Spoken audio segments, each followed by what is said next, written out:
With the 10th pick in the 2026 WNBA draft, the Indiana Fever select Raven Johnson from the University of South Carolina. You have been at the top of our board through this whole process, so the fact that we got the opportunity to draft you and bring you to Indiana, to put you on this team, you bring something so special, you make us so strong in the backcourt, just super pumped to get you here. And you look great. Yeah, good outfit. We talked about the outfit the other day. You look amazing. Well, have a great time tonight. Ready to go. Get to work. Fever Nation, did you see Kelly Croscott at the end? Did you see? She never said anything. She's looking at them. She's just looking at these two like, I'm going to let y'all crash and burn on this one. We better win. You all sold me on this pick. We better win.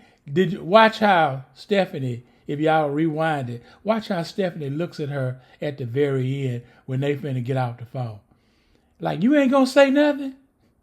And you look great. Yeah, good outfit. We talked about the outfit the other day. You look amazing. Well, have a great time tonight. Ready to go. Get to work.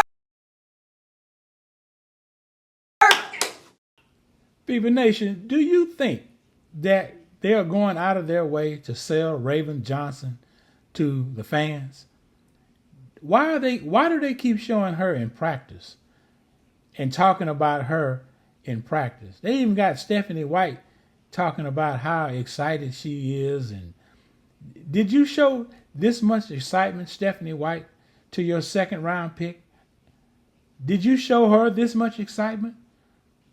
I mean, she after all, she did lead the SEC in three-point shooting percentage, Stephanie White. So she does have a burner. So come on, Stephanie. Did you give her a call and tell her how glad you were to have her on board? She's more likely, or should be more likely, to see the floor this season, if not outright make the team. Come on, Stephanie. You're gonna leave the best shooter in the SEC. You talking about the best defensive player. You're gonna leave the best shooter in the SEC on the developmental team? That would be so Stephanie if you did that. And then another adversity would probably be Caitlin Clark. And look at how far Caitlin Clark is playing off of Raven Johnson. Caitlin Clark, left side. She doesn't even look at her. Waves her hand as if to say, I don't care about you. I'm not defending you. That's one reason I hate the internet now. Because of that situation. Like, I got bashed, I got bullied. I got called all these things that I wasn't. AKA like a monkey or this. First of all, she said an adversity was Caitlin Clark. Not her not having a jump shot.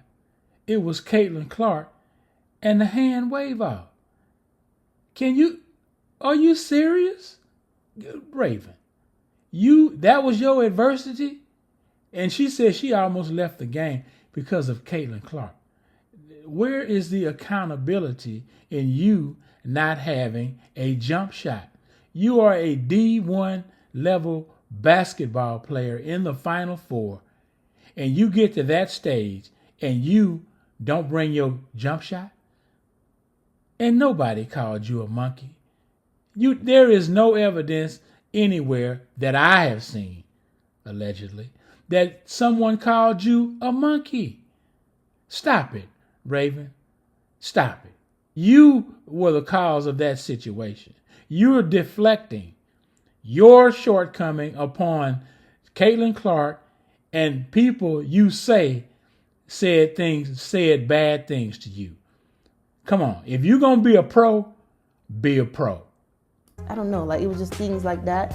And I just think I wanted to quit basketball at that time. And I wanted to just go in this little bubble of isolation and just be by myself.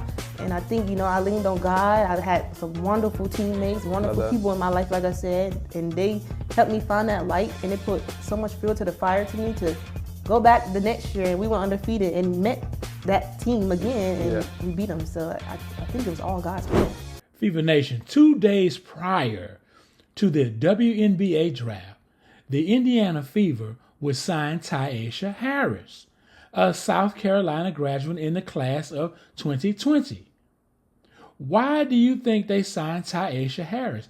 Did you think they signed Tyasha Harris because they didn't think they would get Raven Johnson? Or do you think they signed Tyasha Harris to be a support system in Indiana for this young rookie? She's already said in that podcast that it was the support of her teammates that helped her through her adversity with Caitlin Clark, which was, i.e., a lack of not having a jump shot. But she blamed that on Caitlin Clark.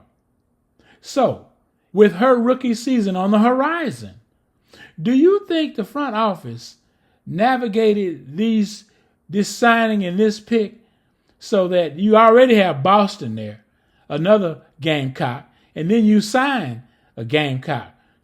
I'm assuming to surround this young lady with the support she may need to get her through rookie camp. Just saying. First and foremost, she's a winner. I mean, she's won at every level. She's set the tone at every level. She's immediately ready on the defensive end of the floor, which is something that we need. We need somebody who can come in and make an impact on that end of the floor. She's been a true point guard, playing for the greatest point guard that's played the game. You think of Dawn Staley and Sue Bird, the top two for sure. And she's experienced. She's experienced in big-time moments. And so really excited that she fell to us. It's possible that she could have been somebody that went in the top 4 or 5. What makes you think of her talent that highly, and how excited are you to have gotten right now? I mean, look, she is the Defensive Player of the Year. She is a leader. She's a competitor on one of the greatest programs in college basketball. She's won at the highest level and continued to just grow her game. And to watch her this year, take her game to the next level, lead South Carolina. Man, we were just so pumped when she was there at 10. How much do you think her experience can help her transition to this level in the WNBA? I think because she has, won at the highest level, played on the biggest stage, obviously been to multiple Final Fours. I always say, like a point guard playing for a coach like Dawn Staley, who is one of the greatest point guards in our game, you're going to learn a lot, and she's been a sponge. So I think coming in here, she's got a leg up. It's difficult. It's a tough transition. This is a physical, faster league, no doubt about it. But I think she's going to be ready to go. Again, she is a fierce competitor. That's one of the things we heard time and time again about her. So we know she's going to come in here and compete really hard, and just, again, create great depth in our backcourt rotation. Amber Cox, Stephanie White keep referring to her backcourt, how she's going to add depth to the backcourt. Yet there is nothing that she has done. All of the accolades she is known for is defense. There's nothing about her leading the team in assists.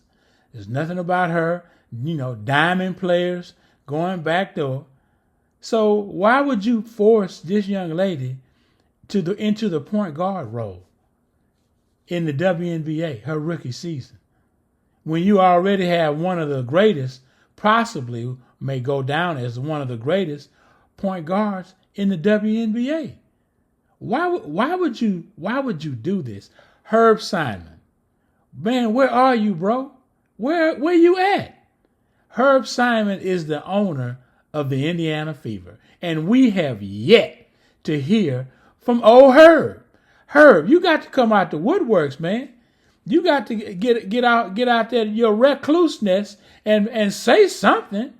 I know you leaving it up to the ladies to manage this, Herb, but we got to hear from you, man. I mean, we don't necessarily need to know if you're on board with this. We know you want to see this yield an ROI. Okay, we know that because you're a businessman, Herb. I'm sure you're a businessman. So, Herb, did they slip you a Mickey Finn at the club that night when they told you they were going to pick Raven Johnson? And they got you to sign it off on this deal under the influence. Come on, Herb. Tell us what really happened. Like, share, comment, subscribe. I'm out.